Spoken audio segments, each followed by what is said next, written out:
Welcome to the office of Dr. Richard Levin and babiesbylevin.com. Dr. Richard Levin is America's first tubal microsurgeon and has been featured on Good Morning America, The Phil Donahue Show, People Magazine, ABC, CBS, and NBC nightly news programs, as well as other media from around the world. Patients travel from all over the United States and from every corner of the globe to seek his expertise.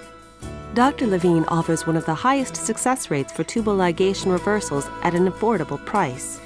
Join us to find out why so many women refer Dr. Levin to family and friends, and how he can help you achieve your dream of having a baby.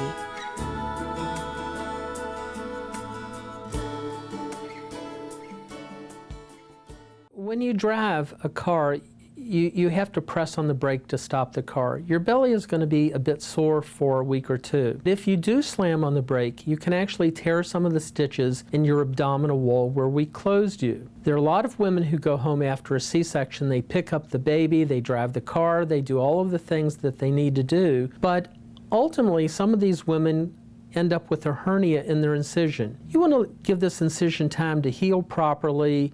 You want it to get as strong as it can be. You don't want to have to come back a year or 2 or 5 later and have a hernia repair. So you've paid a lot of money for this surgery. You want it to work. So give your body time to heal, get what you paid for, and do things properly.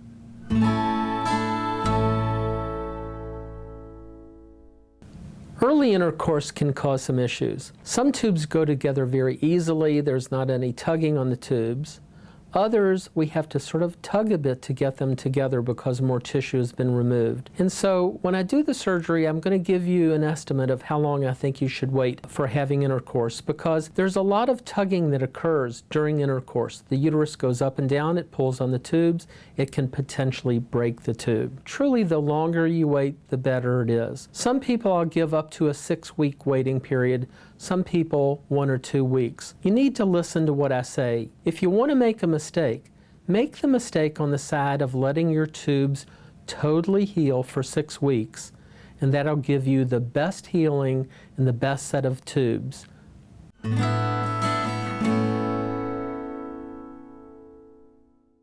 If you have a problem with your incision and you think you need an answer when our office is closed, you should actually take a picture of it with a digital camera, attach it to an email, and send it to the email address on the literature that you were given after the surgery, and also on my website.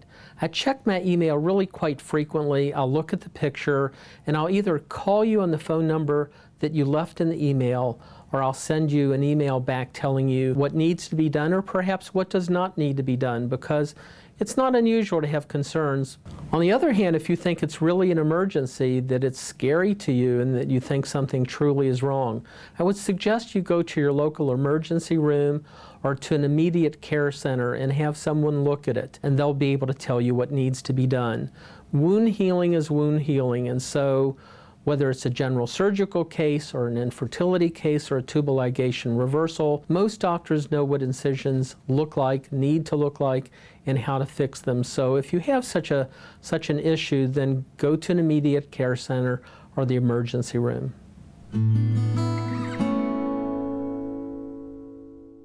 Your period may come on time after you've had the surgery done.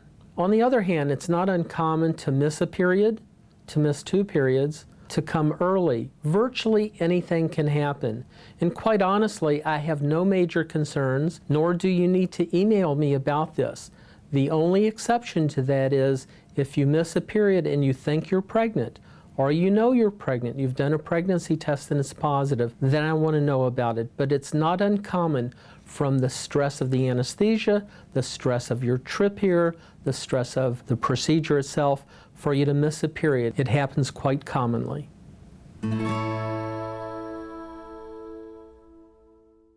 Well, generally I would recommend not using a tampon for the first 30 days or the first menstrual cycle after having this surgery. Tampons are known to create some irritation, sometimes infection, and I wouldn't want that to actually sort of go up through your uterus and get into your tubes. So it's best not to use a tampon for the first month after having tubal ligation reversal.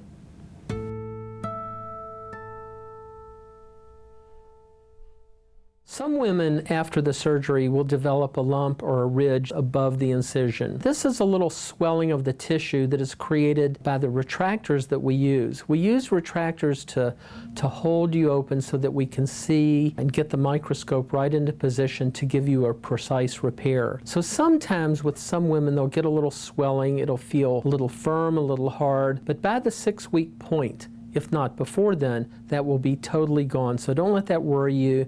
You don't need to send an email on that issue.